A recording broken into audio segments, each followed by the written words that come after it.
Hello friends, അസ്സലാമു അലൈക്കും. Welcome back to my channel.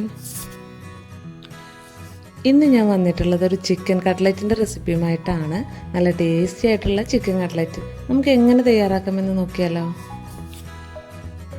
അപ്പോൾ ഇതിനു വേണ്ടി ഞാനിവിടെ ഒരു പാൻ വെച്ച് കൊടുത്തിട്ടുണ്ട്. പാൻ നന്നായിട്ട് ചൂടായി വരുമ്പോൾ അതിലേക്ക് വെളിച്ചെണ്ണയാണ് ചേർത്ത് കൊടുക്കുന്നത്. എണ്ണ നന്നായിട്ട് ചൂടായി വന്നിട്ടുണ്ട്. അപ്പോൾ ഇനി ഇതിലേക്ക് സവാളയാണ് ചേർത്ത് കൊടുക്കുന്നത്. ഞാനൊരു മീഡിയം സൈസിലുള്ള 5 സവാളയാണ് എടുത്തിട്ടുള്ളത്. അത് നല്ല ചെറുതായിട്ട് കനം കുറച്ചിട്ടാണ് കട്ട് ചെയ്തെടുത്തിട്ടുള്ളത്. ഇത് നമുക്ക് നന്നായിട്ട് വഴറ്റിയെടുക്കണം. സവാള പെട്ടെന്ന് വഴന്ന് കിട്ടുന്നതിന് വേണ്ടി നമുക്ക് ആദ്യം ഇതിലേക്ക് ആവശ്യമായിട്ടുള്ള ഉപ്പ് ചേർത്ത് കൊടുക്കാം. എന്നിട്ട് നന്നായിട്ടൊന്ന് ഇളക്കി യോജിപ്പിച്ചെടുക്കുക. സവാള പെട്ടെന്ന് വഴന്ന് കിട്ടുന്നതിന് വേണ്ടിയിട്ട് നമുക്കൊന്ന് അടച്ചു വെക്കാം.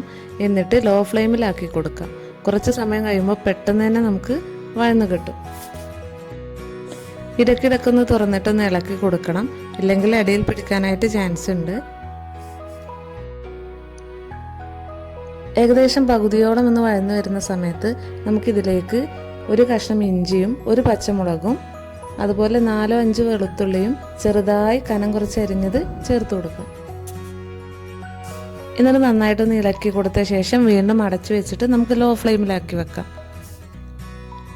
സവാള ഒന്ന് നന്നായിട്ട് വഴന്നു വരട്ടെ. ആ സമയം കൊണ്ട് നമുക്ക് ബാക്കി ഇൻഗ്രീഡിയൻസ് ഒക്കെ റെഡിയാക്കി എടുക്കാം. ഞാനിവിടെ ഒരു 4 മീഡിയം സൈസിലുള്ള പൊട്ടാറ്റോ ഉപ്പിട്ട് വേവിച്ചെടുത്ത് വെച്ചിട്ടുണ്ട്. അതിൻ്റെ തൊലിയൊക്കെ കളഞ്ഞിട്ട് നമുക്ക് നന്നായിട്ട് ഇതുപോലെ ഒന്ന് ഉടച്ചെടുക്കാം. പൊട്ടാറ്റോ നന്നായിട്ട് തന്നെ വേവിച്ചെടുക്കണം. ഇപ്പോൾ നമ്മുടെ സവാളയൊക്കെ നന്നായിട്ട് തന്നെ വഴന്ന് കിട്ടിയിട്ടുണ്ട്. ഇനി ഇതിലേക്ക് നമുക്ക് മസാലകളൊക്കെ ഒന്ന് ചേർത്ത് കൊടുക്കാം. ഇതിലേക്ക് ഒരു 1/4 ടീസ്പൂണ് മഞ്ഞൾപ്പൊടിയാണ് ചേർത്ത് കൊടുക്കുന്നത്. അതുപോലെ ഒരു 1/2 ടീസ്പൂണോളം കുരുമുളക് പൊടിയും കൂടി ചേർത്ത് കൊടുക്കുന്നുണ്ട്. എന്നിട്ടൊന്ന് ഇളക്കി യോജിപ്പിച്ചെടുക്കാം. അതിനുശേഷം ഒരു 1/4 ടീസ്പൂണോളം ഗരം മസാല പൊടിയാണ് ചേർത്ത് കൊടുക്കുന്നത്. ഗരം മസാല ഞാൻ പട്ട, ഗ്രാമ്പു, ഏലക്ക എന്നിവ ചേർത്ത് വീട്ടിൽ പൊടിച്ചെടുത്തിട്ടുള്ള ഗരം മസാലയാണ്. ഇനി ഇതിലേക്ക് ഒരു തണ്ട് കറിവേപ്പിലയാണ് ചേർത്ത് കൊടുക്കുന്നത്. നിങ്ങളുടെ കയ്യിൽ മല്ലിയില ഉണ്ടെങ്കിൽ അതും കൂടെ ഈ സമയത്ത് ചേർത്ത് കൊടുക്കാം. ഇനി നന്നായിട്ടൊന്ന് ഇളക്കി കൊടുക്കാം.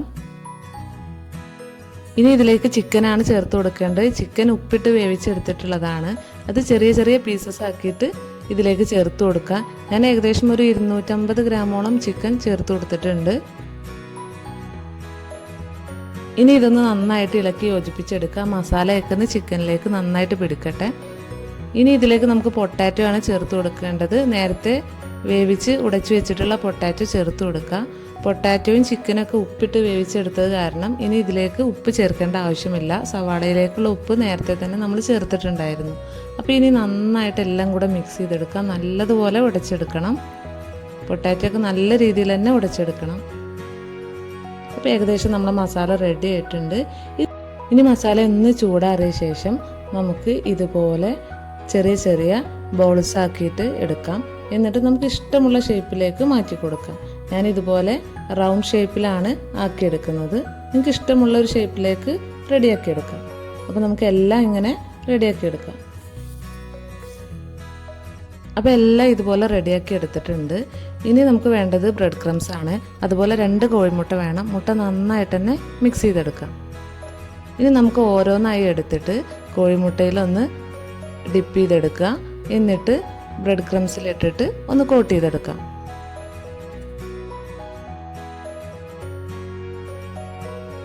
അപ്പോൾ ഒരെണ്ണം ഇവിടെ റെഡി ആയിട്ടുണ്ട്. ഇതുപോലെ എല്ലാം ചെയ്തെടുക്കുക. ഓരോന്ന് എടുത്തിട്ട് കോഴിമുട്ടയിലൊന്ന് മുക്കിയെടുക്കുക.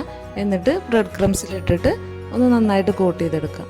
ഇനി നമുക്കിതൊന്ന് ഫ്രൈ ചെയ്തെടുക്കണം. അതിനുവേണ്ടി ചട്ടി വെച്ചിട്ട് ഓയിൽ ഒഴിച്ചു കൊടുത്തിട്ടുണ്ട്. ഓയിൽ നന്നായിട്ട് ചൂടായി വരുന്ന സമയത്ത് നമുക്കതിലേക്ക് ഇട്ട് കൊടുക്കാം. നമുക്ക് ഓരോന്നായിട്ട് ഇനി എണ്ണയിലേക്ക് ചേർത്ത് കൊടുക്കാം. ഞാനിവിടെ ഡീപ്പ് ഫ്രൈ ആണ് ചെയ്തെടുക്കുന്നത്.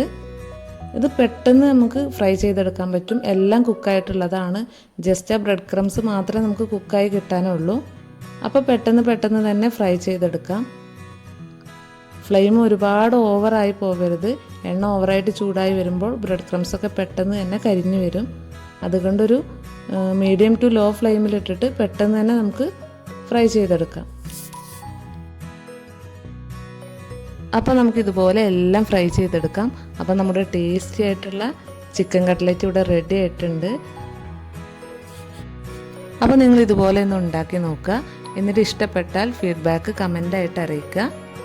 നിങ്ങൾക്ക് എൻ്റെ വീഡിയോ ഇഷ്ടപ്പെട്ടിട്ടുണ്ടെങ്കിൽ തീർച്ചയായിട്ടും ലൈക്ക് ചെയ്യുക, ഷെയർ ചെയ്യുക, സബ്സ്ക്രൈബ് ചെയ്യുക. സബ്സ്ക്രൈബ് ബട്ടൻ്റെ തൊട്ടപ്പുറത്ത് കാണുന്ന ബെല്ലൈക്കൺ പ്രസ് ചെയ്തിട്ട് അതിൽ ഓൾ എന്ന ഓപ്ഷൻ സെലക്ട് ചെയ്യുക. ഇൻഷാ അല്ലാഹ് മറ്റൊരു വീഡിയോയുമായി വീണ്ടും കാണാം. താങ്ക്